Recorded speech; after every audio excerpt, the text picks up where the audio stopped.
Greetings, this is Katarina from Stockholm, Sweden, and you're listening to Void Signal with Brian McClellan.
I'll set the stage here for you. Okay. I'll sing a little song, and you can get in the mood. Okay. Wow. Okay. All right. Okay. What a treat. Tiger King 2, baby, can you tell me what's gonna be new? Are they gonna show us when Joe Exotic finds Jesus Christ? Tiger King 2, and there you go.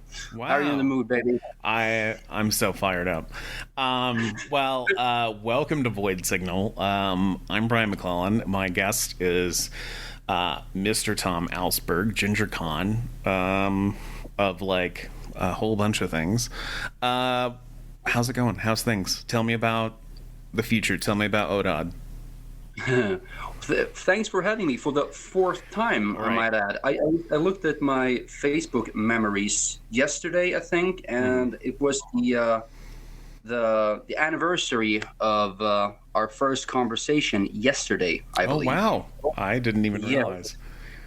I'm I just randomly stumble over that. well.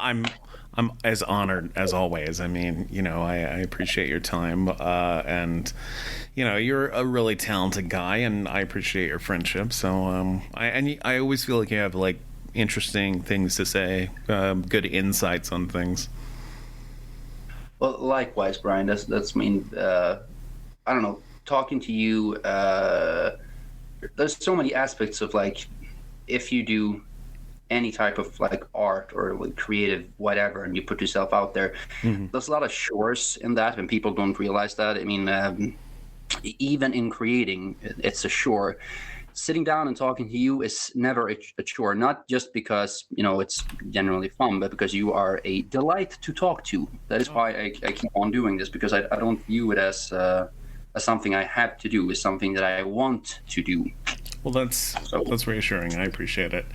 Man, like, so something that you said not that long ago on Messenger that kind of stuck with me that I wanted to address to you when I got a chance to talk to you was that you have felt as if you've needed to sort of find your way again, almost. Like, maybe you've kind of been wandering in the woods of, like, doing this kind of a project, doing that kind of a project. How do you intend to sort of find your way from here? Like the Odöd EP's coming soon. What else do you have down the road beyond that? Yeah, well, I'm gonna start by clarifying that we actually haven't announced that the Odöd EP is coming anytime soon. Okay. So I guess this is the place. But by the time this episode is out, we already will have. So I mean, it's coming out in like 14 days, so it's not. Oh yeah, okay. But like that whole thing of me searching for my way, it's both came out of like the necessity, but also that it was literally what I wanted to do.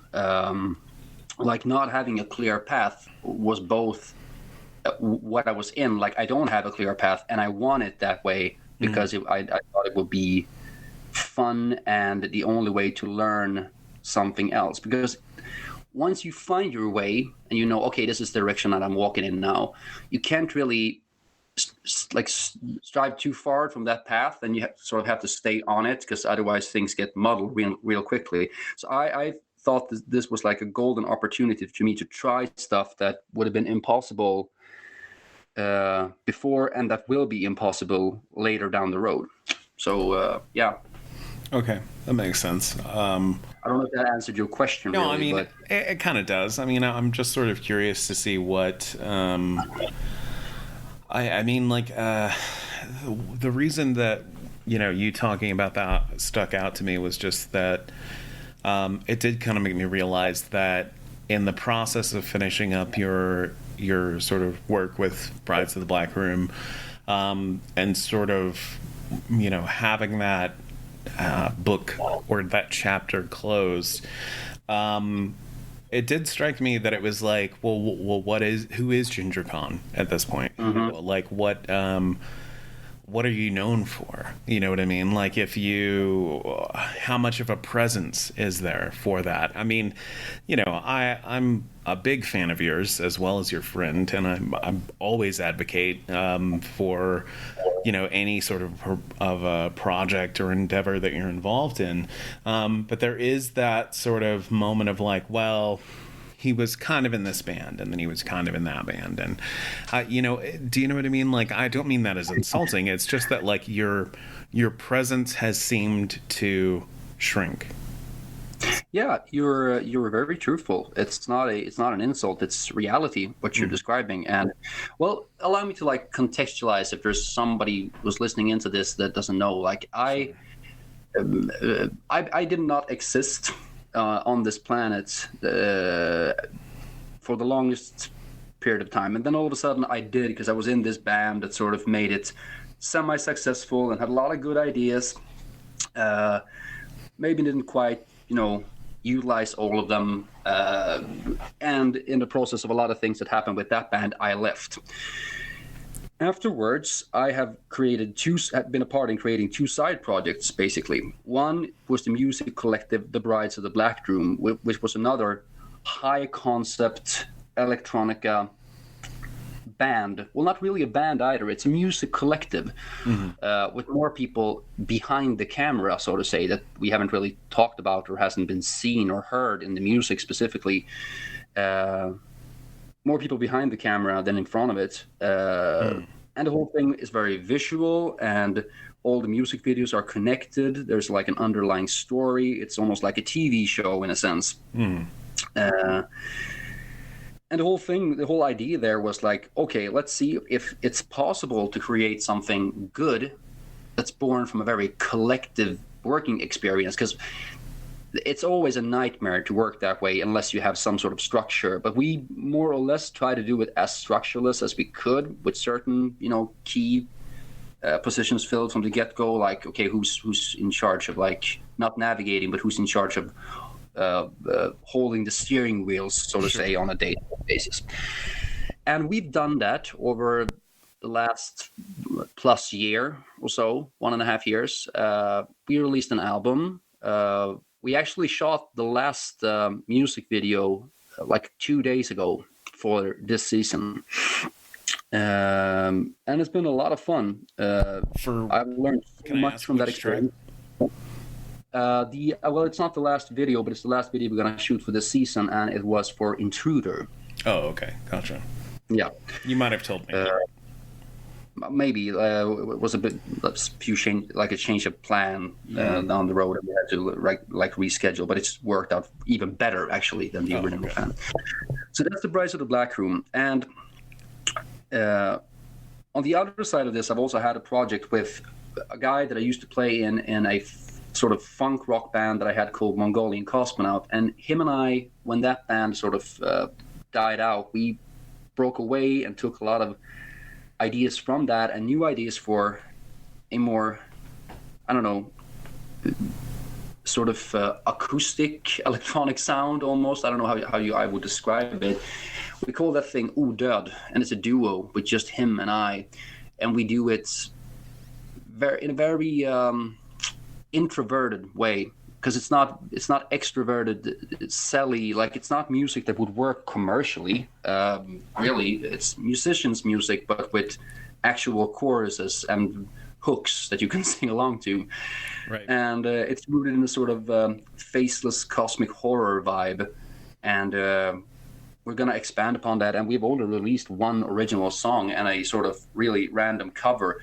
It was a cover of Everybody Loves the Sunshine by Roy Ayers, and we basically did it as a joke, almost, because we thought it would be funny to release a song called Endless Summer and then have the B-side be Everybody Loves the Sunshine. Right. And all of these things that I've done, all these side projects and mini collabs that I've tried, some of which have not come out yet, I'm not even sure if they're going to see the light of day. It's basically me sort of allowing myself to be a child again before I step into adulthood, maybe for the last time,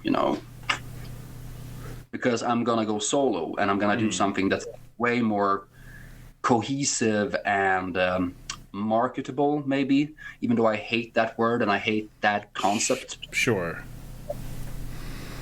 All right. I mean, that makes sense. That it would be more... I'm interested to see what that looks like, I guess, is kind of how it goes. And it does feel like Odöd does feel like I don't know, like you got invited out drinking with somebody and the bar you go to is filled with like Lovecraftian horrors, but then the band still plays anyway. That's kind of what it feels like, and I like it.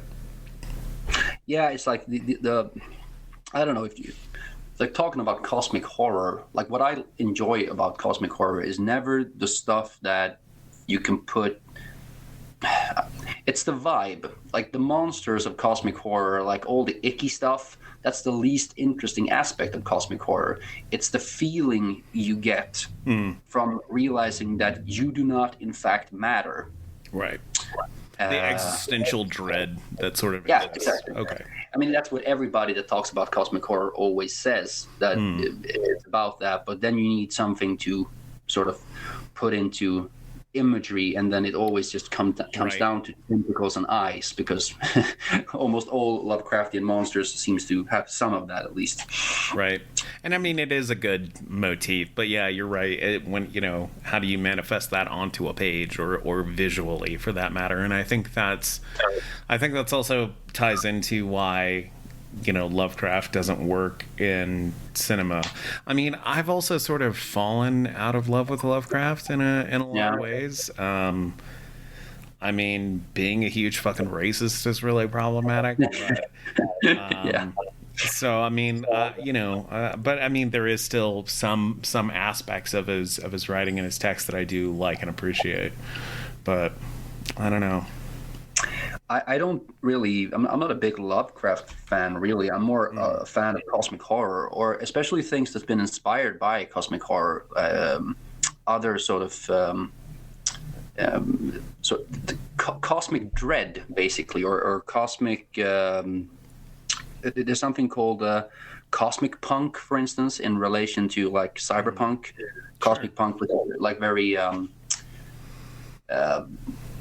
sort of space-esque landscapes and a lot of color, and like it's you can see it in certain album covers, and you can see it in I've taken an interest in sort of ray punk, which is, I mean, kind of along the same lines in a way, but it's like dialed in on that like post atomic era sort of sci-fi, you know, like the super fantastical future with like ray guns and shit. Man, I love that stuff.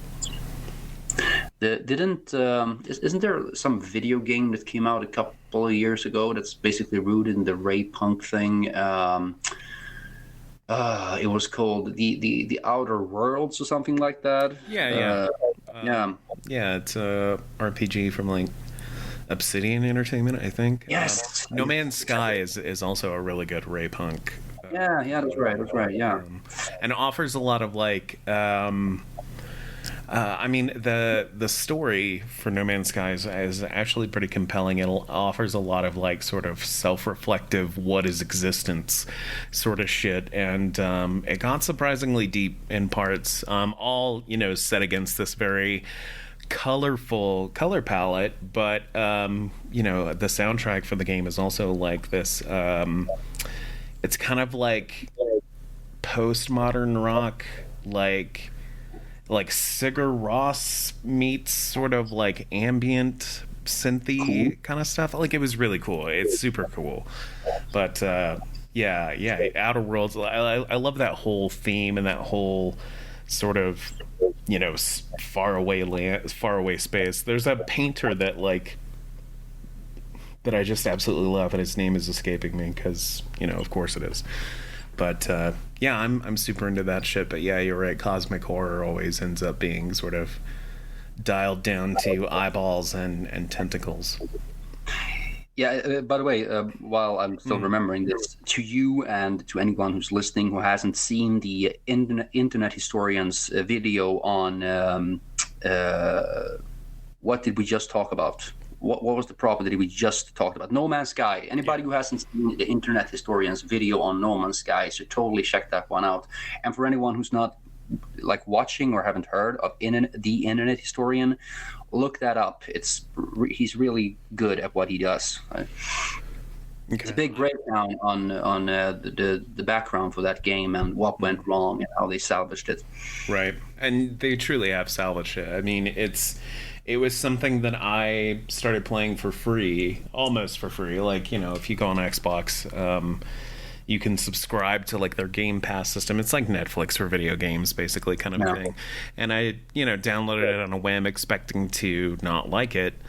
And I just absolutely fell in love with it. Like, it was so visually and both and auditorially, it offers a lot of like, oh, you did this thing, and it gives you this sort of, it'll play like a soft piece of music, and it's like this sort of pat on the back kind of a thing, but it, I understand it's there to like trigger your reward center of like, oh, I did a good thing, but like it was like very reassuring and like very like sort of, it's a really great experience basically. Yeah. In like video game design in that sense, with like sound design and everything, I believe it's an art form. You can learn a lot about it walking in, creating other stuff. Like the mission accomplished, mission complete sound from Vice City, even to this day, like when I hear that little jingle, it makes me feel good. And there's this one video game, maybe I've mentioned this before to you, I don't know, that I always use as a template when I sit down to create music, or especially if I'm creating a new band. And that's the first Max Payne game. It is my template for how to create the perfect layered art. I don't want to use the word product, but like art piece. Right. I always look at the first Max Payne game. Yeah, I mean, I agree. It was a very sort of well-assembled package, I guess I would say, is like, everything sort of fit together and made a lot of sense. But man, old video games are like, they've come so far at times. Like, I look at some of the things that come out and I'm just like, we came from fucking Donkey Kong and shit. I don't know. It's wild. Yeah. I mean, I guess that's why it's hard for me as like, as an approaching 40 man to like, when I do go to play a video game, it can be hard for me to play games that are like retro in appearance, because I'm like, I played that shit when it looked like that and it sucked. Like, so why would I continue to do that when I can go play something with like crazy realistic, mind blowing kind of things? Yeah, I think video games have reached a point, because like I feel you, there are certain things that I cannot go back to, and you shouldn't go back to them either, because it's better to just have the memories be untainted. Like when you go back, you realize, oh, this is shit. You realize that. I mean, it's not good. Like, don't ruin yourself like that.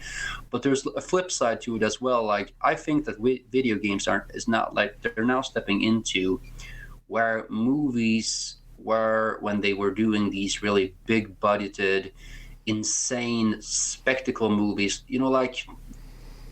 like Cleopatra, for instance. I mean, that thing ate shit at the box office because, I mean, it was such a costly production, and in service of what? Like, it's not a bad movie, Ben-Hur or any of those movies, but it came to a point in which like they were just throwing so much money at the spectacle, and the Hollywood system basically just collapsed. And out of the ashes of that were born this very sort of critical, revolutionary filmmakings of the late 60s and early 70s, during the 70s, in which the era that we have seen the death of basically now. I mean, we're talking about guys like Scorsese, and that came up during that era. And I think that that's where video games are now. They're throwing so much money at the spectacle, but the games are not necessarily better. They're worse.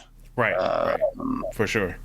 Yeah. I mean, like, I agree with you, and I think there can be exceptions of games that are made by like super huge studios that like come out okay, but like you're absolutely right. Like, the more money they throw at it, the sort of, and I feel like that example, you can take it and you can write it out large for so much of what's in pop culture anymore. Like, I feel as if not only for video game design, where, hey, this game blew up for reasons that we don't quite understand. So when we go to make sequels of it, and we throw hundreds of millions of dollars at it, oh, wow, it didn't turn out quite the same. I wonder why. And it's like, you can see the same thing with like Disney and Netflix of like, oh, well, people liked Rogue One, or people liked this character, or people really liked Deadpool or Star-Lord or whatever, or Han Solo. And it's so, these like it's like these out of touch executives just sort of decide like, oh well, that's really popular, we'll just do the same thing, but they don't understand what made it have appeal and charm to begin with. So this copy and paste formula is just like everything feels so samey, homogenous. I think one of the worst perpetrators of that when it comes to, like, I think the last time you and I talked, when it was you, me, and Leah, we were mostly talking about the Brides and the album and everything. Maybe we brought this up back then. We were talking about the, like, I really hate the Bad Robot Gang and everything that came out of like that generation and that era of movie making. And one of the worst perpetrators in terms of franchises as a result of that is the Star Trek franchise, which has been pillaged and raped beyond recognition in terms of like, I mean, what are we doing here? Right. Like it's like a bunch of high school jocks has taken over this franchise and made it into like, it's literally everything that Star Trek wasn't, in a really bad way. And people might hate me for saying that, but like with everything, references is not a franchise. It's not an IP. You can't just reference shit that has happened in the past or like pay.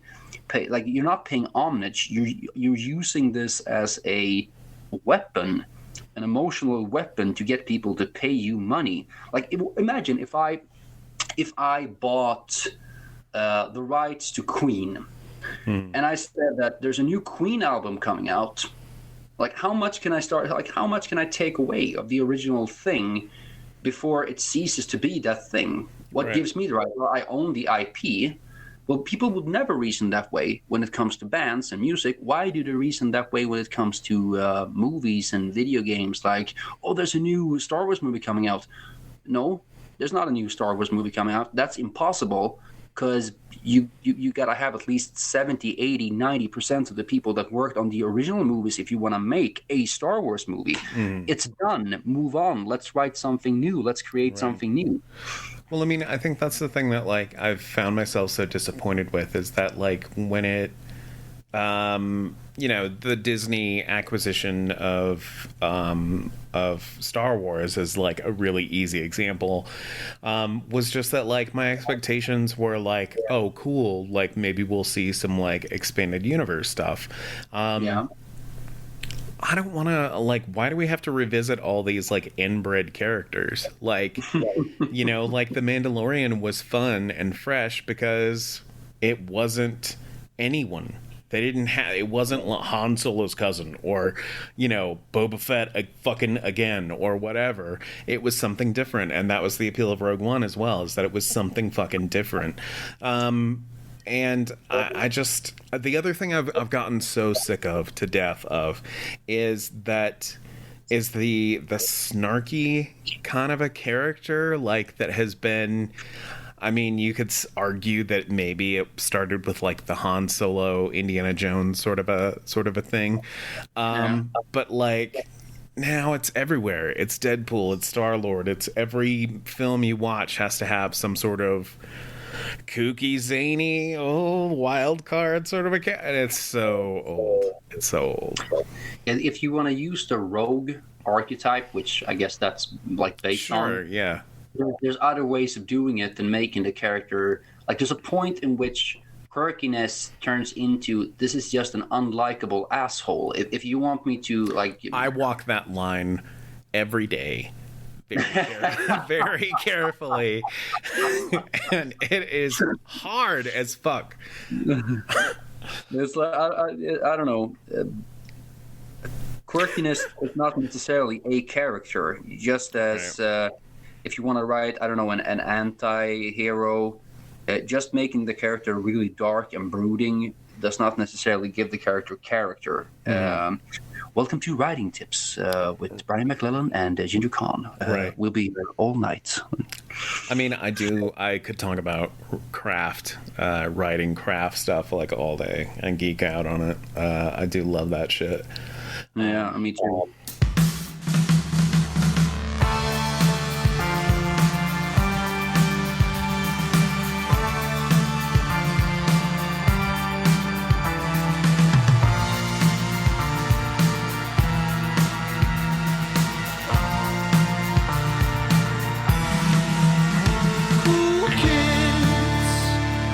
floor. Chronic synthetic people. Another day's dawn, the party's on. We join the heated moan. Hungry in the smoke, a touch of warm asphalt. If we die right now, I wouldn't mind. The world's a fine graveyard for our kind. Come on, my love, come to me here in endless summer cheer. Right now, there's nothing left to fear.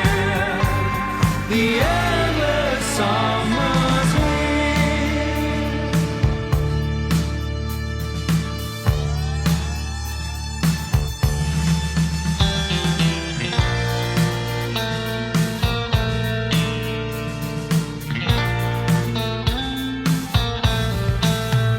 The cold is no more.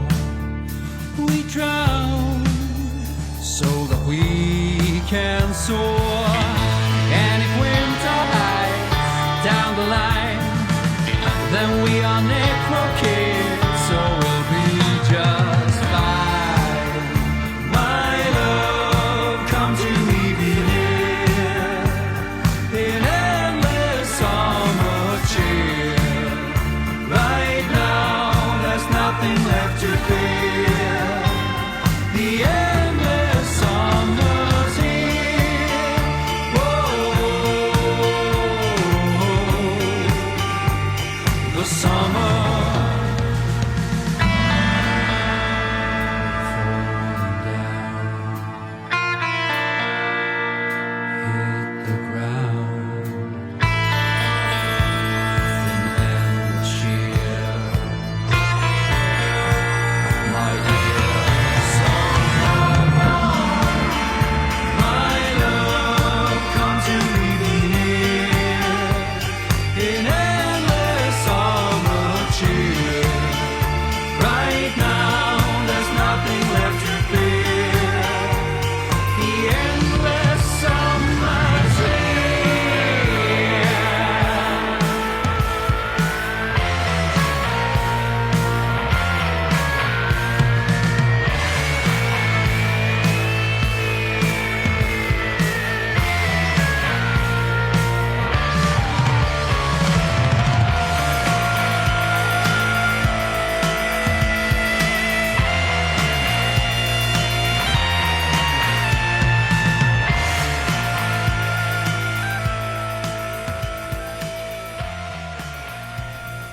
Like you said something. Oh, I'm sorry. Were you gonna? No, go on.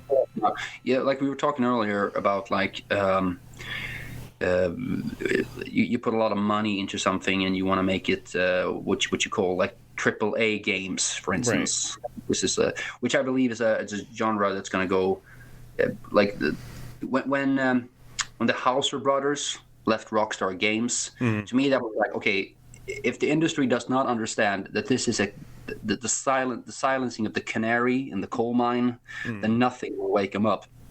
But that made me think of like, it's important to understand that everything does not constantly need to become bigger and more expensive in order to be good. Mm-hmm. In fact, when things get bigger and more expensive, it might be to the detriment of whatever you're trying to say. Case in point, like, why do I do Odöd? Because Odöd, well, I mean, it's not a band. Sure, it can grow. Like, hey, we haven't released one song, but I mean, you've heard this EP, and you never know what's going to happen. But the point here being that it's not a band that necessarily is meant to become a big band. And a lot of people would ask me, like, well, why would you do that then if it hasn't, don't you want to reach a lot of people? I'm like, yeah, but not with everything that I do, because then it would be disingenuous. Right. Everything because then you're not doing it for you. Yeah, exactly. And it's not good art. It's shitty art. But people don't understand that. I mean, I guess it's hard for people that doesn't do art to understand that art is not necessarily about, you know, becoming rich and successful and famous. Those are potential byproducts, sometimes dangerous byproducts of being successful in what you do creatively. But if you're a real artist, it's not what you seek out. Like, I know what success is. I've had it. I've also not have it, and I've seen the upside and the downside to all of it. And certain things are. I empathize a lot with John Frusciante when he left the Red Hot Chili Peppers for the first time, because he felt that you guys are too big. I cannot handle this. Right. I get that. It's not for everyone, and especially it's not for every project. Right. And I think that's important too. Like, not everything has to be, you know, like your next big thing. Some things can just be for fun, which I know is a wild concept to some people, where, you know, things can't be frivolous. I mean, fuck. Like, we all want to make something artistically or you know, academically or whatever. We all want to make something that has some sort of a reach, some sort of an impact, and, you know, does something of benefit to somebody else. But I don't know, like, we're all just here for a limited amount of time. Like, sometimes, like, you know, to sort of shrug off the crushing weight of, you know, existential dread that permeates everyday life, sometimes it's nice to just have a laugh about some dumb thing, or make jokes about, you know, whatever, or just do something that maybe isn't meant to be the next big thing. And it's, I don't know, I think no matter if you're aiming towards the stars, whatever the fuck that means, or if you just want to, you know, be like having fun and be happy, if you walk in to art, music, like whatever type of art form you're into, with the sole and explicit idea that you want to become big, once again, whatever the fuck that means, through that, then you are going to burn in your golden hell forever, no matter how much stuff you keep on adding. And not to say too much or too little, but believe me when I'm saying that. Believe me when I'm saying that there's no amount of stuff or success or respect or status that can fill that void in your soul. It's never going to work. You're not going to become successful if your goal is to be successful. If your goal is to do really good art and enjoy yourself and connect with people and explore these interesting concepts and see if you can beat yourself at your own game, creatively or intellectually or emotionally, then you have a shot at making it big. Once again, whatever the fuck that means. Otherwise, good luck. Right. I agree. What is Ginger Con gonna sound like? What are you hoping to achieve with stepping out on your own? Like, this is a huge shift in direction, but like, I want to know, like, what are we gonna see? More rock, more funk, more synth pop? Like, what is it gonna be? Do you know at this point? I'm trying to actively remember what the guy who was in charge of No Man's Sky's name was, and how his downfall was that he Sean Murray. that he talked too much. Yeah, Sean Murray, exactly. Yeah, I'm gonna avoid being Sean Murray now, but I'm still gonna answer your question. Okay. It's gonna be way more rhythm based than anything else I've ever done. It's gonna be heavy. Okay. Not necessarily hard, but heavy. And it's gonna involve a certain amount of, how do I put this? world music elements, but not in an Enya sort of way. I think it's going to go into a lot of the rhythm. There's going to be a lot of organic, heavy drums in it, and you're going to feel the bass. And my voice is going to take up a lot of place. And I went to Tool the other day, first time seeing them. One of my favorite bands of all time. They set me down the path in my life. Without discovering them, I probably wouldn't be talking to you now. Right. And I've not seen a lot of live clips of them before, and I certainly haven't read or heard a lot of interviews, but I've heard some. And I went there with Alexander Högberg, who I played with in Priest.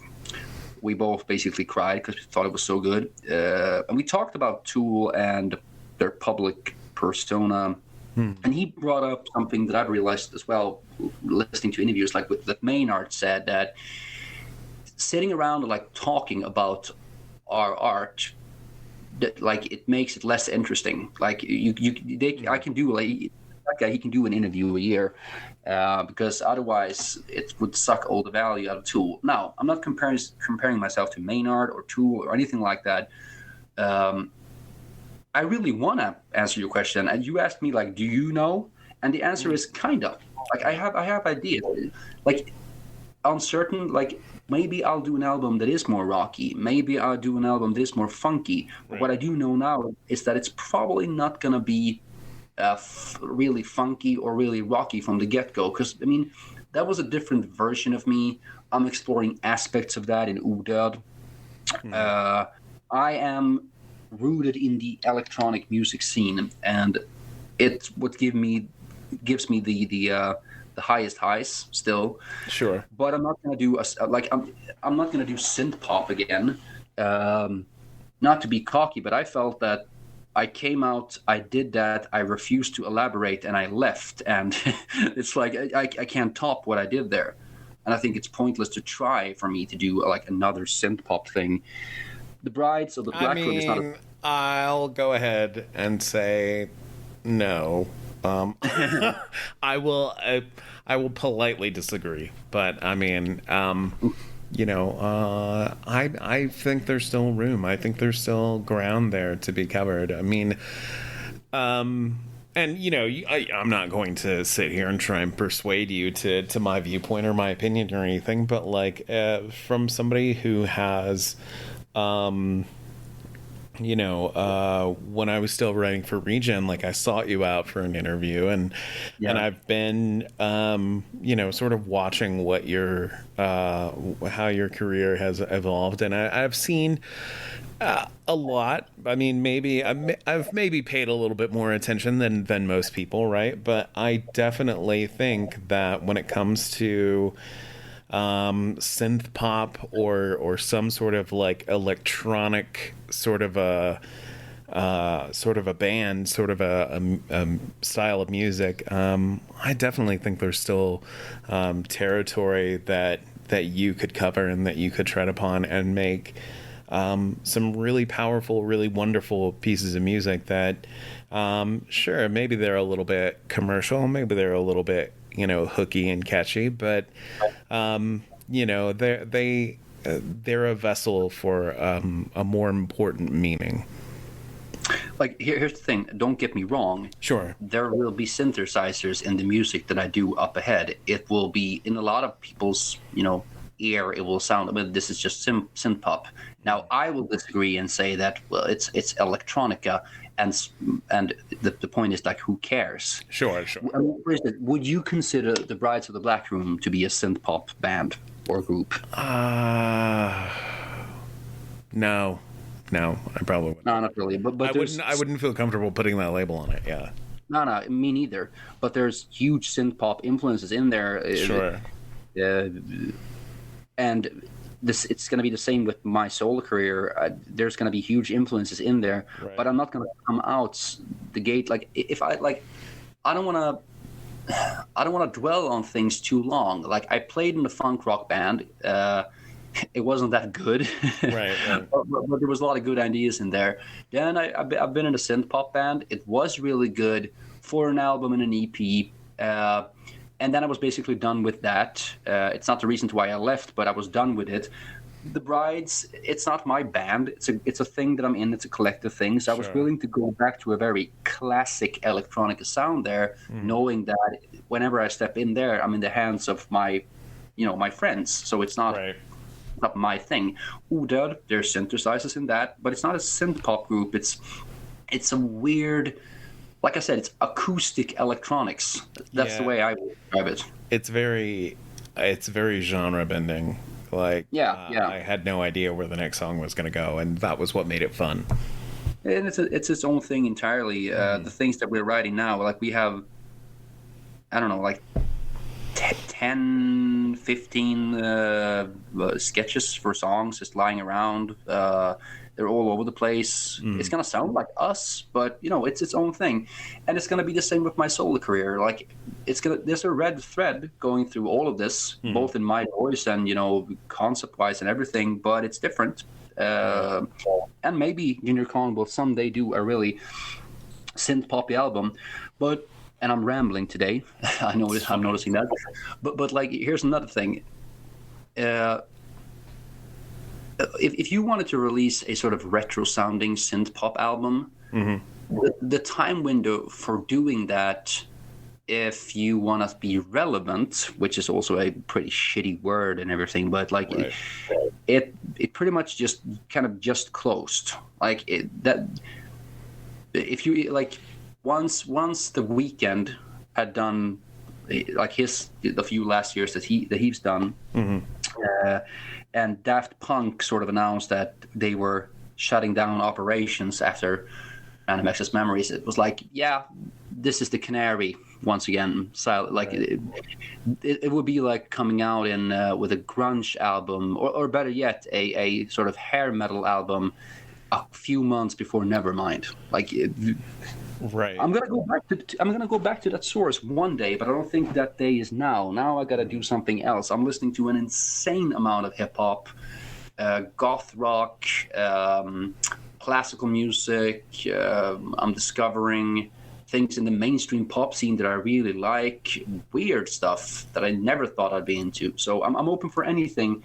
And the people that I'm talking to, doing the Ginger Con stuff with, it's really strange people from a really strange scene here in Sweden that I never thought that I would be in connection to. So who knows? We'll see. Okay. That's exciting. Let's just make an Iron Maiden cover band. Like, just... and that's just what we'll do.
Oh, can't you see, Captain Right, Captain Right?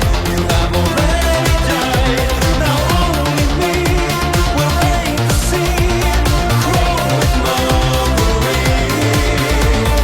Oh, Captain Right, Captain Right. You have already died. Now only me will make the sea grow with Mercury.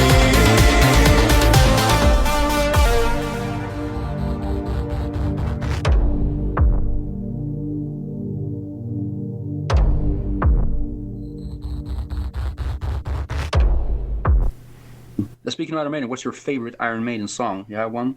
I want to say Fear of the Dark, but I do have a soft spot for the Trooper. Really like that Good one a song, lot. yeah. What about you? Holy Smoke or The Wicker Man, maybe? Ooh, The Wicker Man's really good. Yeah.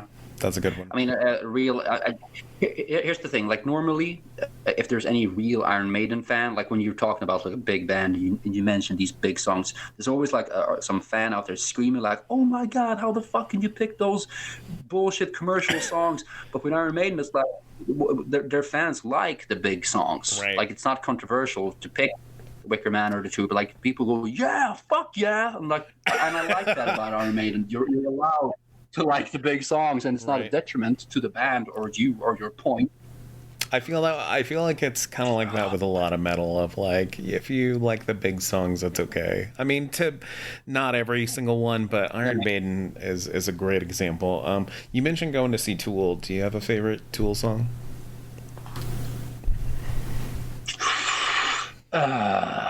No, I actually don't have a favorite Tool song. I like the new album surprisingly a lot, and especially the new single that they released just now. I've been listening a lot to that one. I really enjoy it. I don't have a favorite.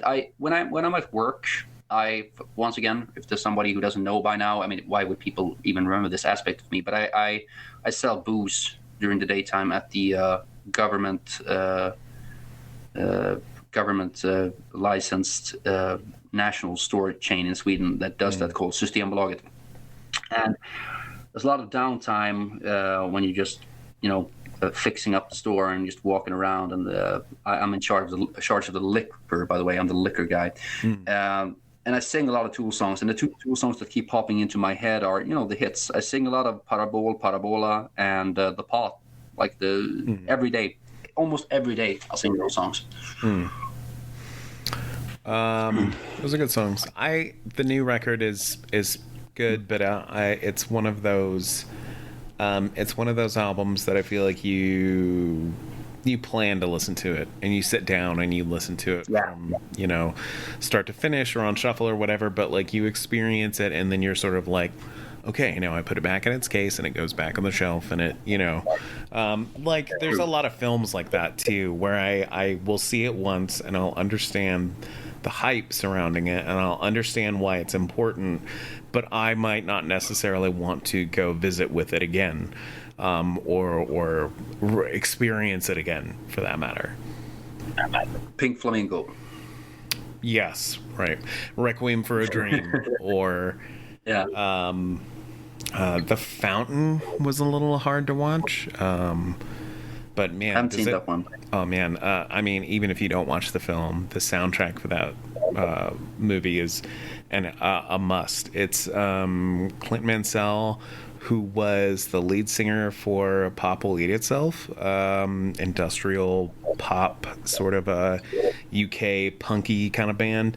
And then he went on to start doing soundtrack stuff, did the soundtrack for Requiem for a Dream, Pi, some other Aronofsky films. But for the soundtrack to The Fountain, it was him with Kronos Quartet, which was like the stringed ensemble that he worked with for the Requiem soundtrack, and but added in Mogwai. Like, so you've got this like great postmodern rock sort of element to it, and it all comes together, and it is so beautiful. It is an absolute must listen. You know who was the opening act, by the way, for Tool the other day when I saw them? No. I think they're called Brass Against. They play like brass covers of Rage Against the Machine songs and new songs. Right. I believe it was. Maybe I'm. If I fucked up their name and if I'm wrong right now, I'm gonna seem like such an idiot. But I believe it was their vocalist, their female vocalist, who pissed on a fan on stage not too long ago. Wow. And when they went up on stage, I unfortunately I missed the opening act for various reasons. When they went up on stage, there was like a note stuck to the stage floor that like, this is a piss-free zone, just to let the vocalist know. But like, once again, maybe I might be completely off here. But Wow. Are we gonna see you pissing on any fans anytime soon? There might be pissing and there might be fans, but the roles might be reversed. Like I like shaking things up. Right. I mean, you've seen a lot of front people and musicians, especially front people, singers, pissing on people. But how many singers have you seen gotten pissed on? I mean, almost none. So. Exactly. Wow. Yeah, you are such a trendsetter. You're my special boy. I don't know. You're just destined for greatness. In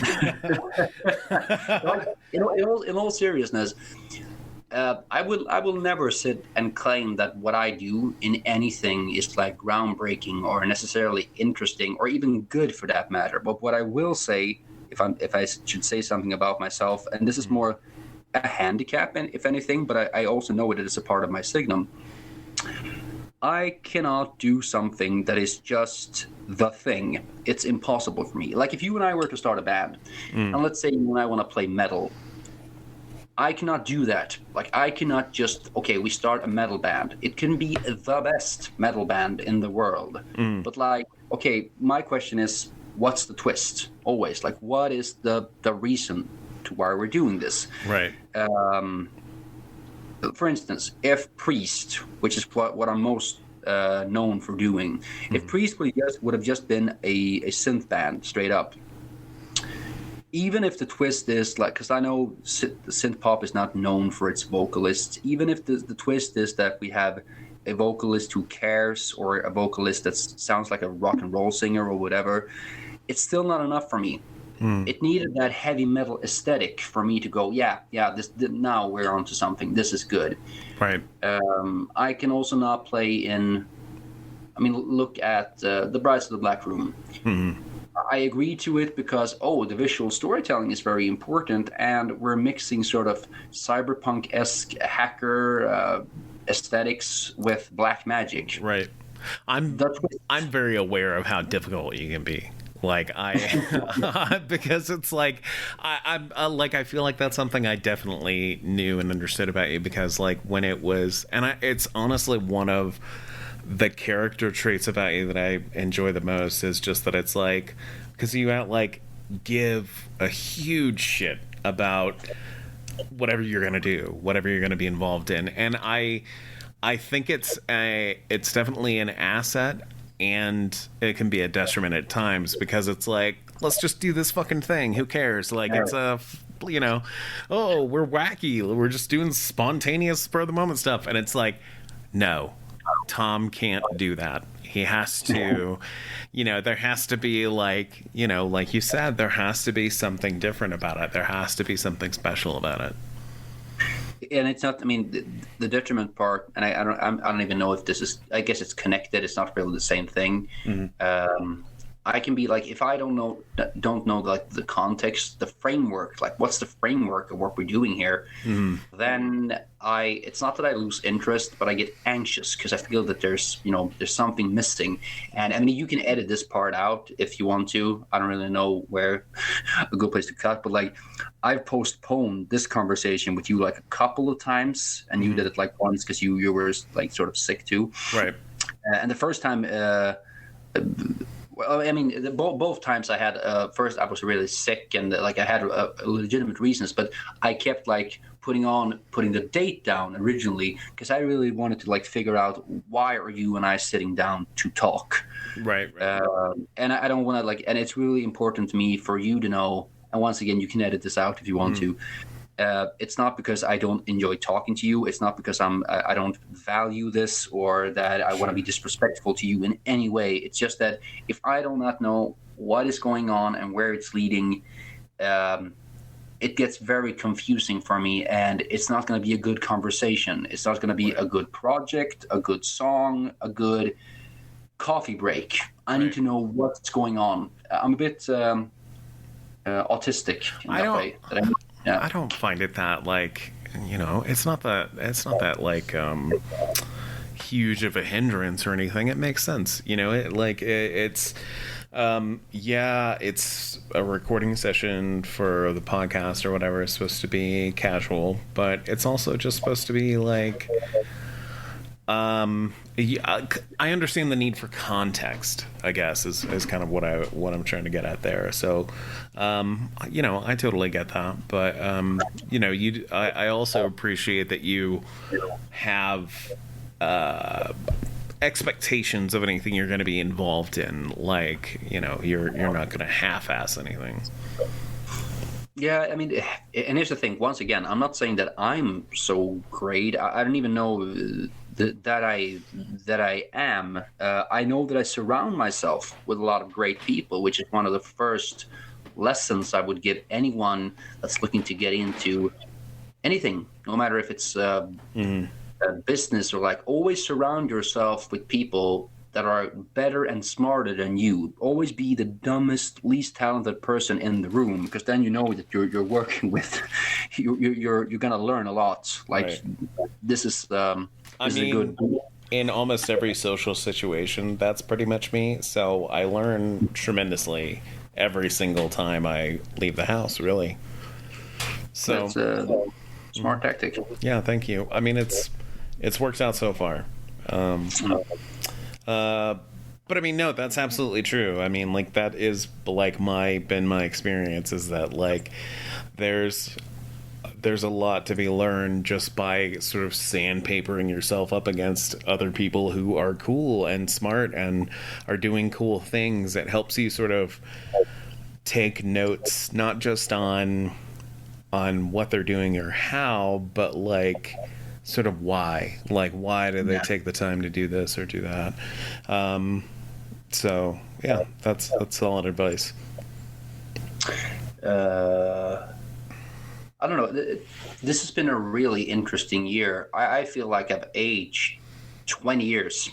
People usually say a decade, but for me, it's definitely 2 during this year. I used to be such a insecure pushover, and I really, really feel like that has changed. There's no other way of saying it. Which is why, I'm rambling through this episode. Like, I listen to myself, and like, I sound like a fucking asshole, and I apologize to anyone that might feel that way. But like, for the first time in my entire life, I feel like I know what I want to do and who I am. Mm-hmm. And I cannot put a price on it. No. Like, I really don't care if anything that I ever do in my entire life from this point on is like becomes successful or is liked by anyone. Like, I really, really just want to be me and do the stuff that I like and be with the people. Like, I heard an interesting quote the other day from someone I really respect and loves. Like, is it me? Is it? No, to if, quote me on my own I show. would have said, I would have said that it was you from the get-go. All right, just making a guess. I mean, all right, go on. I do quote you all the time, though. But anyways, basically the thing was like, I'm not interested, and the quote was like, I'm not interested in anybody that isn't interested in me. Mm-hmm. Like, why the fuck would I be interested in anyone that isn't interested in me? And at first that sounds really self-centered and shitty, but then you start thinking about it. It's like, the point is that you want to be with interesting people, right? Mm-hmm. So why, if they're not interested in you, then you're not attracting each other. Like, of course, interesting people would want to be interested in you. You're interesting, Brian, right? I mean, Why the fuck wouldn't you be interesting? It's not saying that you're greater than anyone else. It's like you attract people that are like you. Mm. You're interesting to them because they are interesting to you. Right. Makes total sense. So, Sure. So it's not about like appearing like I'm better than anyone else. No, I want to be with people that are like me. We attract each other because we're alike. We're interested in each other. That makes us interesting in a certain way. Okay. I'm persuaded.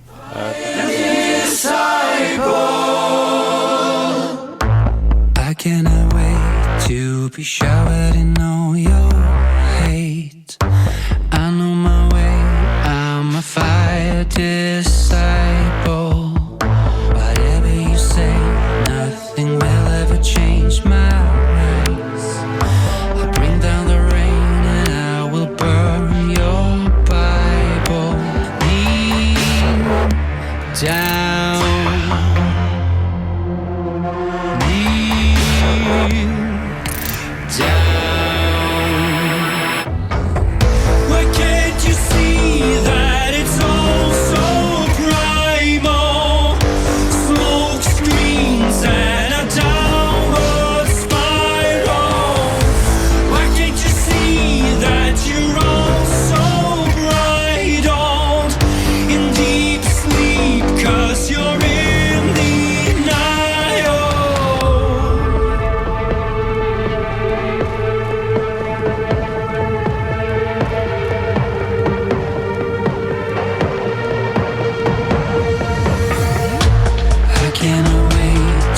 Be covered in all your hate.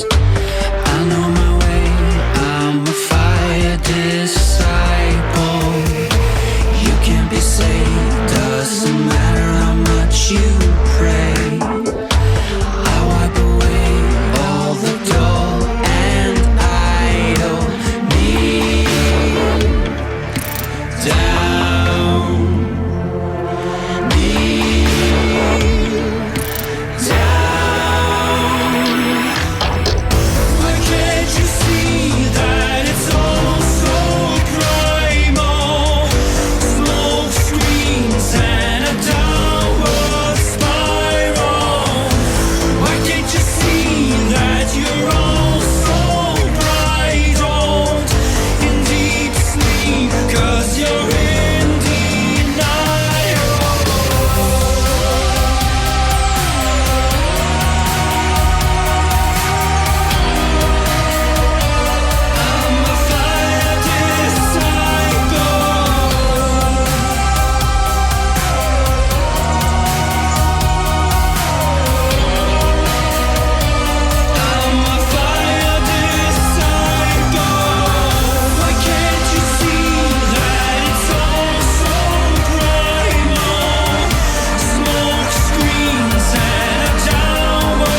quote you a lot too. Like, you've said some things that have just like really stuck with me and helped change my perspective on some things, and has been a huge boon to my career and my whole endeavor with this whole thing.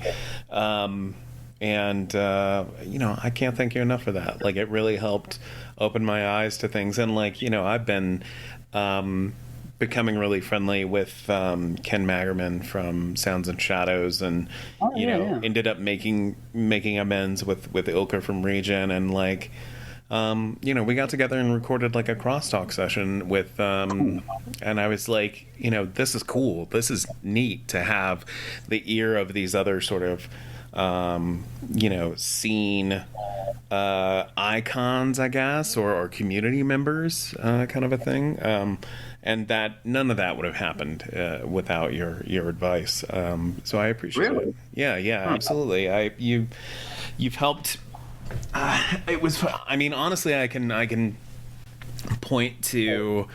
It was sometime last December. Like, we had I don't know, some late night philosophical chat, and it just helped sort of course correct me a little bit and be like, this is what I should pursue. This is what I should follow. I should try and be genuine. And, when you were talking about how you feel more like yourself now and more confident, and, I feel the same. Like, I feel like for maybe the first time in a while, I've got,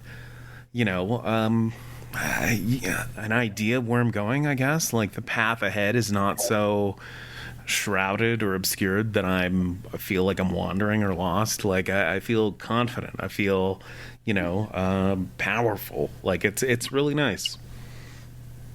Golden. That makes me like, I don't even have, like, you could have taken me out of that, and it would have made me equally, if not more, happy to know that you have found that. It's something that people struggle with all their lives. I mean, including you and me. I know I'm going to continue struggling with it, but I'm amazed that you would say that. And the fact, knowing that I had a part in it, it's really moving, man. Thank you for telling me that.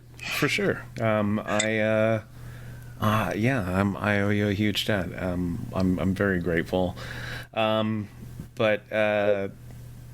Yeah, man. I'm really glad that you've sort of. As far as your own change, like, I can see it, like, a little bit. Like, you did seem a little bit, maybe a little bit timid. Once upon a time, like when we first met, like maybe you were a little bit kind of quiet, but you really, like, I think Brides has really helped you kind of come into your own a little bit. That's how it seems. No, here's the thing. Yes, but not in the way that people might assume. And like with a lot of things with me, in regards to my history, priest and everything, like, there might be a time to talk about it, but the time is not now. And once I do start talking about it, if that time ever comes, it's going to be made abundantly clear as to why it's hard to contextualize. What I will say is this, like, when you and I started talking, like the first time I came on this podcast, you were in a different place then. You, like, the podcast had a different sort of vibe to it and everything. That was the first time that anybody, and I really want to clarify this, the first time that anybody ever asked me, like, for, like, you want to do an interview, you want to talk, like, nobody has ever, I declined all interviews when I left Priest. I really did not want to talk to the press at that time. And there you could talk about the press, because I know there was an interest, but, like, I was not ready to have that conversation. And I'm still not, but for political reasons. Sure. Like you said that I was timid. Yeah. I have never, how do I put it? I have never been allowed to do an interview. No one.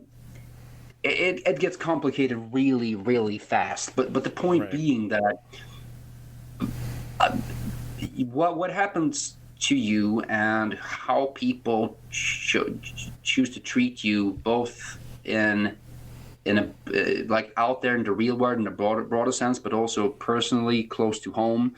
It shapes you into who you are. The Brides hasn't really necessarily given me that context, but it has allowed me to breathe, so that I have created my own context in which I now know what I should expect of my life. And what I should expect is whatever the fuck I decide that I want to do, I will get back what I put out there, essentially. Why wouldn't you want to talk to me? I mean, back in the days, I would, once again, I'm interesting, you're interesting, why wouldn't you and I have a conversation? Right. But if you would have asked me a little over a year ago, it'd be like, well, I mean, why would anyone want to talk to me? Like, why should I take up place? Why would anybody I mean, want... I was still at Region when I asked you for an interview, and you gave me that exact line of like, why would anybody want to talk to me? And it's like, well, Really? I said that? yes. Holy fucking shit. And it was like, I was like, well, fucking, you were in a band, dickhead. Like, people, like, like, and plus you got like other stuff you want to go on to. So, did I seriously say that? something, I mean, like, you asked. I mean, it wasn't like harsh. It wasn't like a denial or like a, but it was just like a, I guess so. I mean, if people want to hear what I have to say, you were just kind of like, wishy-washy about it. And I was like, all right, cool. I mean, whatever. So, but I mean, it was a good interview. I liked it. This podcast is going to make me seem like such a fucking asshole. Like, I asked it like, why would it? And now it's like, now I'm reacting to like, really? I said that? Like, it's the most insane thing ever. But like, right. I used that as an example of how insecure I was for the like. And once again, like. I mean, I could go on at length explaining like why I've been such an insecure person, but for political reasons, and you know what? Also because I do not really care that much anymore about like my past, because I think it's kind of boring and irrelevant. Like I've reached a point in which like, I mean, yeah, I mean, I still listen to the songs. But I mean, as a fan, I understand. Like, it's here's the thing. I didn't listen to the songs for the longest of time because it just reminded me of a lot of bullshit. Like, but now I listen to them and like appreciate them because literally, I do not care. Like, I've reached a point like where I get full of laughter. Like, it's entertaining. And that's such a good feeling to have. Like, when you finally realize that something that used to really nag at you or bother you just doesn't anymore, and you're just like, you just kind of shrug and you're just kind of like, it's whatever. Like, it's such a good feeling to just not have it on your plate, on your conscience. Yeah. I mean, I started shrugging about it long ago. Like, I mean, almost immediately I started shrugging. But I didn't feel like delving into it. I like it wouldn't bring me any enjoyment because of the connotations. Now it not only brings me enjoyment, it brings me entertainment in a sort of. It's like it's entertainment. Like when you see like Rudy Giuliani's makeup starting to like run off the sides of his face because he's sweating so profusely from lying at such a high pace, that type of entertainment. Right. Like now I'm having a good time revisiting, but also not, I mean, not in a cynical way. I really mean it as in I can enjoy from the stuff that I did when I was 16, 17 years old, through up all the way up until through Priest, Mongolian, Brides, everything that I've done, I can enjoy it better now because I know that whatever negative feelings and connotations this might bring me, it is not a receipt on who I am now. It's a receipt of who I was then. But I mean, who cares? Right.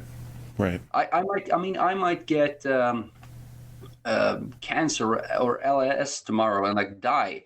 I do not have time to dwell on garbage like my entire life. I want to do new things, fun things, things I haven't done before.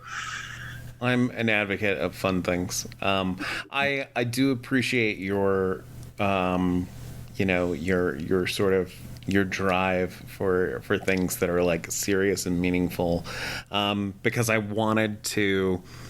The next, in advance of this podcast, this was a story, an anecdote about you that I wanted to revisit, because I love it so much, because it was, so I messaged you one day and I was telling you about how every time I'm driving home from the dispensary and when I'm getting ready to like smoke some marijuana, I listened to the Mongolian Cosmonaut track, California Fun Time. And really? On the way home on the freeway, like I'll be singing along and the windows are down and like it's turned up super loud. I'm having a great time. And I messaged you one day and was like, yeah, man, every time I go to the dispensary, I listen to this song and it's so great. And your response was like, that song is about, and I'm paraphrasing here because I don't remember precisely what you said, but it was something to the effect of like, that song is about, American excess or, some deep meaning, right? Something important.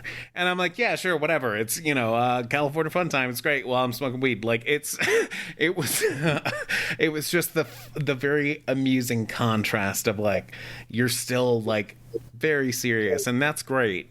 But I'm just gonna smoke some weed and sing along to the great song. So that's to the detriment of me in the sense that I do not know my audience. Like I always I only try to give you what I thought you wanted in the explanation there. Right. You. It wasn't quite what I was looking for, but that's okay. I mean,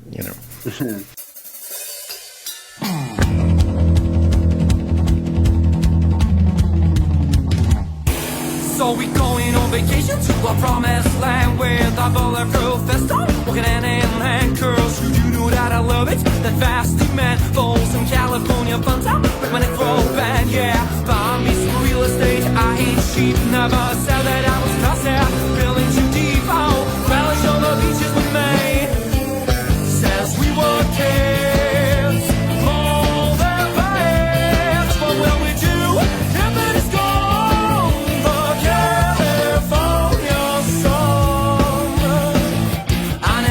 To Venice, yet I'm living there, cause I was born into Dogtown, and I am its air, and there's a million little dishes in the trash piles there. You catch while we are sinking in brown quicksand. James, Gina, why did you go? I need you to appear on my TV show. We can get some legends to choose. Since we were kids, more than fans, but when we do, heaven is gone. The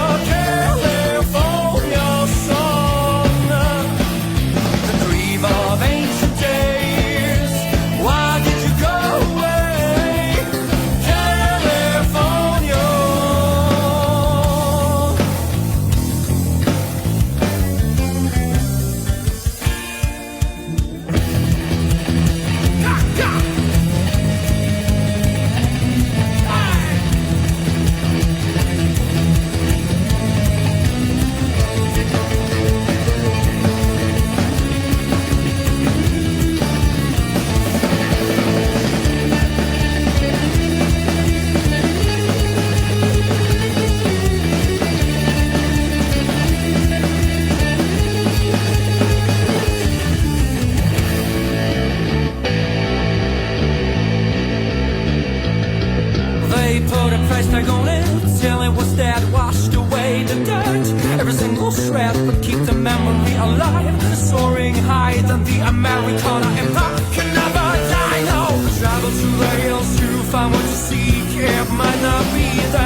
but like what I feel that you driving to the dispensary, listening to that song, is the best grade anybody could give that song, because then the song is from full circle. Like the whole idea of the song is that like I'm singing about, I'm talking about the idea of America that Europeans from especially my generation had growing up, like watching the old school within quotation marks America.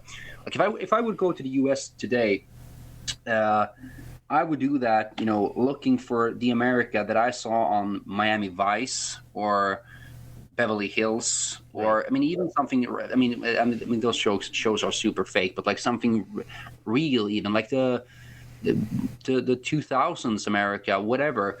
Here's the thing: it's not there anymore, and it never was there in the first place, and that's the point of the song. And the picture of you going to dispensary is like, at some point, there's a lot of like. We have a lot of illegal workforce here in Sweden as well, being like basically imported from the Baltics and whatever. And I've seen a lot of these guys, they come here, they work hard for basically nothing. They try to make a better living for themselves. Polish people, people from Lithuania, and like whatever. Sure. And a lot of these guys, I mean, they don't have. They might be down in a cellar somewhere. I've seen these guys, drilling through the concrete with the dust all around them. And outside in the yard, there's this. This is a real image that I'm describing, by the way. A guy that was working on a house. I was there to pick up some gear for something. He was down there drilling in the basement. Out on the yard, he had some old car, a Saab or something. And I noticed that on the floor there was this can, or this bottle of Fanta, basically sort of, 10% left in the entire bottle is lying on the floor. And he's drilling through the concrete, and there's dust in the air. He's not wearing a mouth guard, like nothing. He's not wearing a mask, anything. And on the radio in the background, the theme song for the OC is playing, like California in the sun, California, here we come.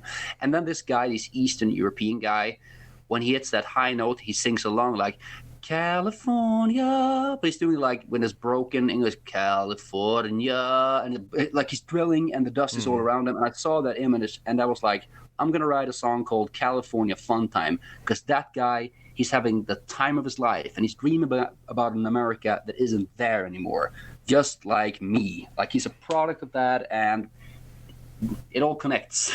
Right. And I mean, in a sense, it's an America that isn't there anymore for me either. It's anyway, that's a road to a whole glim, not great outlook on things. Either way, I do quite love the song, regardless of whatever it's about. It makes me happy before I smoke my, my happy smoke.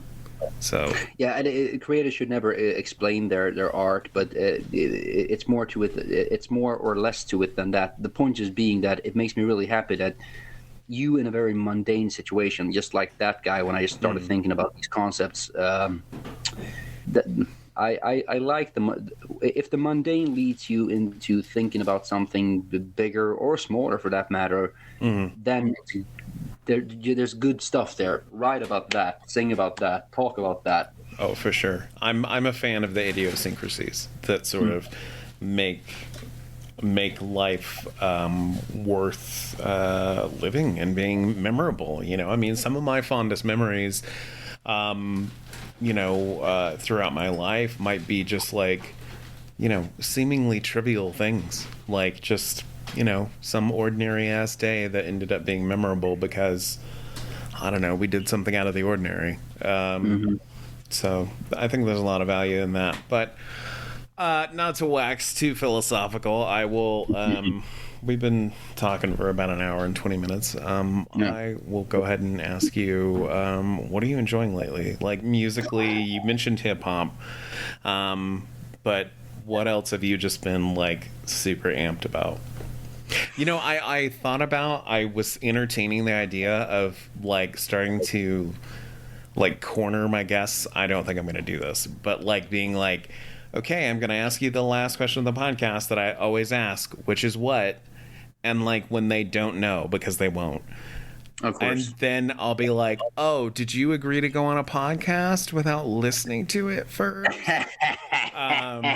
But I feel like that probably wouldn't go over super great. But. That's revenge for all the time. Have you gotten shit for not looking up the artist properly, right? When they start like rambling about themselves. I'm not pointing that out to you. I'm pointing that out to the listeners. Like, empathize with Brian here. Imagine all the times where he hasn't he probably did listen up and like read up on these artists, but he missed out on some mundane fucking details about these divas. So if you feel bothered when he's shitting on your favorite small like content creator or whatever, remember that that's just everyday life for him, but he's on the opposite end of that. So cut Brian some slack and get off your high fucking horse. I've had 2 beers and this podcast has gone completely off the rails. I love it. I think it's great. This is the quality content. Like, we're gonna have to start at 2 beers the next time we record. To answer your question, I've been listening a lot to a Swedish group lately. It's season for it. They're called Lovet. And it's not going to be palpable, well, not in the comedy sense, at least for an international audience. They're a parody of a Swedish group called Hovet, which are these sort of preppy guys that write really bad songs about like how big gangsters they are or something. It's hard to explain. You've touched on it before a little bit. I feel bad that I even mentioned it because I don't want to be, and I also don't want to be given shit about it. I'm not that type of guy. Like I don't do well in these situations. But Lovet are really funny because they write better songs and they're they're a perfect parody on what they're parodying, and they're getting better numbers as well, listening wise. You might need to edit this out later, I don't know, but I've also been listening to the new Red Hot Chili Peppers album. I've been getting a lot of shit because I like it. I like it for different reasons though than probably I should be. So I mean that's what they're just one of those bands that like they were kind of on my radar when, you know, late 90s, early 2000s, like, you know, their heyday really. And like I appreciated what they were doing and what they were making, but it was just one of those bands that was never for me. I get it.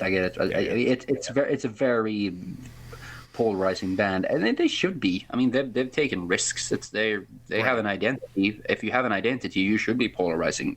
Sure. But Lovet, the new Red Hot album. Listening to a lot of Tool because I went to the concert the other day.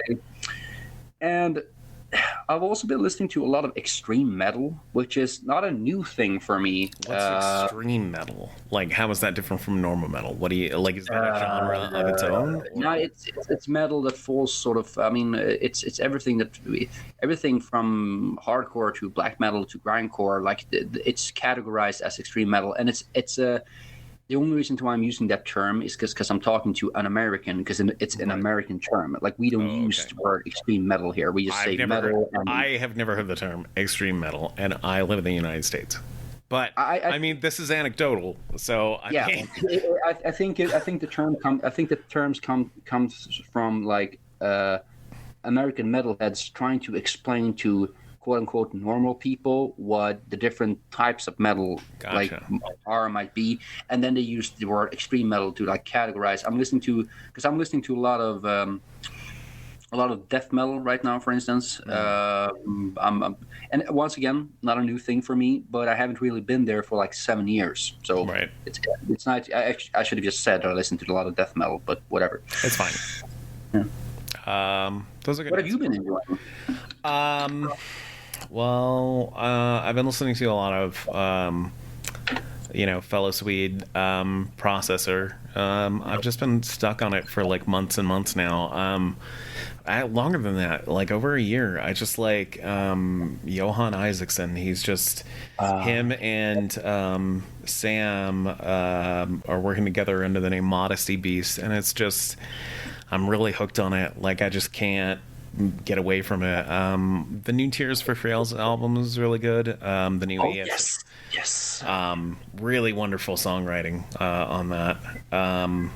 The new ESA album was good. Jamie always just makes really interesting things. But yeah, really hooks on Modesty Beast a lot lately. Like Sam's voice is very so it's like Johan writes a lot of very synthy, driven, sort of great bass line kind of hooks and music, and then Sam's vocals are very sort of I don't know how to describe it. It's kind of like they're like a roasty cup of coffee. Like they're very robust, and it's sort of, his voice has got that sort of like tone to it of like a lot of power in his frame. You know what I mean? Like a very solid sort of chest, just really belting it out. You're really selling it to me. Like you're really selling anybody that describes vocals and how it tastes. That's people don't do that enough. Like that's a great way of selling someone's voice. Explain to me how it tastes and how it feels in terms of taste, and I'm on board. Okay, I'll keep that in mind going forward. But I mean, that's the closest approximation I can find. Is just that it's like, it's just got this strength to it. I'll send you a track when we're done here. But it's please. It's really good. It's really good. I really like what he's doing. And he's also Swedish, so that helps, supporting your fellow Swedes. I mean, there's a lot of really great artists and bands from Sweden that I like. It's just like Then Comes Silence is really great, and Covenant, and I mean, the list goes on and on and on. Ashbury Heights. Like Oh yeah, Kite. Yeah, there you go. There's another one. Yesterday is the great single, really good single. Amon and Marth. I'm actually surprised that this is the fourth time you and I sit down and do this, and you have never asked the very classic question that every international journalist that isn't from here always asks Swedish musicians, which is why? Like, what's the reason to why it's like this? Like, why do you guys have so many bands? Kudos on you for not asking it, because I believe it's been answered in like every interview. My assumption was just that it was a natural extension of a folklore storytelling tradition, like from like a cultural aspect. But it's one of the reasons. I could be wrong. I don't know. But it's one of the reasons. Yeah, but of course, it's there's multiple reasons to why it is. But you know what? Save the question for the next time you and I sit down to do this. So we have something to look forward to. Like you said, we have overextended like 1.5 hours of time. So yeah, no worries. Well, I'm glad that I've never asked such a typical question, but I mean, like that was my academic guess, I guess I would say. Would be that it was an extension of like a storytelling tradition, just because like I have noticed like how much storytelling is in all of the music by Swedish artists. I mean, you just mentioned Kite, like plenty of storytelling on offer there. Yeah, it's great. That's one of the things I really like about it. And I feel like American music tends to be a little bit more rooted in the, I'm not trying to like shit on anybody, but it's a little bit more rooted in like the narcissistic sort of like, I'm going through this or I'm going through that. Versus, telling something with a narrative, I guess. If I can, if I can leave people, if there's anybody still listening, we have to assume that there's at least 2 people listening. Our moms, they're probably still on here, right? My mom, I don't think my mom listens to my show. Why? I don't know. I just don't think she does. Give me her phone number. I will get on.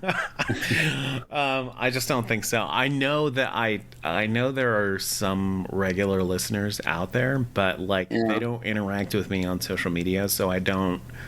It's like, hey, that person listens all the time, I bet. But like, it'll be like, do you want to say something? Do you want to say hello? Do you want to give me some feedback? And it's like, no. Oh yeah. Oh, you. Okay, you're so sorry. I thought you were talking to me there. Oh no. It's like, you know, I'm. There are people out there who listen. I just don't. Yeah. They don't. They're quiet. They remain silent. So Cool. No, I like if I can leave people with anything, it's like one, check out the internet historian if you haven't. He's really good at what he does. I have not, so I will. He has 2 channels. I'll send you some materials. Both the Incognito channel, which I think is the superior one, and the main channel, which is known for.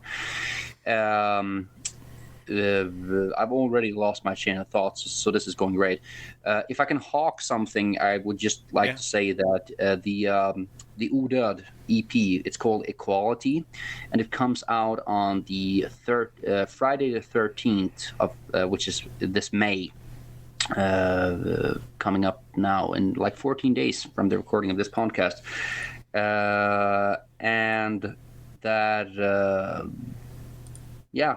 for those of you who are interested in the Brides of the Black Room, we still have 2 more videos coming out that will wrap up this season and give some context, and you can appreciate the Brides of the Black Room in the first season for as an entity, as an entire entity for what it is. And I really hope there will be more the Brides of the Black Room, but it's impossible to say because it's a matter of funding, it's a matter of people's time, making the Brides of the Black Room. It's not expensive, but it can be expensive, Sure. And I'm really glad that we did this, Brian. Me too. I mean, it's always a pleasure to talk to you and chat. I'm glad I was coherent for it. I recorded an interview with Leah a couple weeks back, and it was really late here. So I was like pretty tired.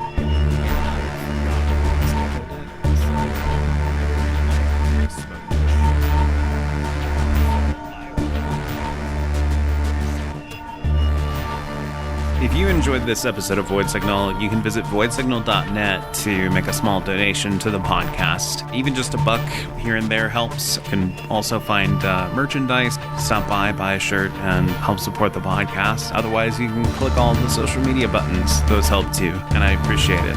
Thanks so much, and take care.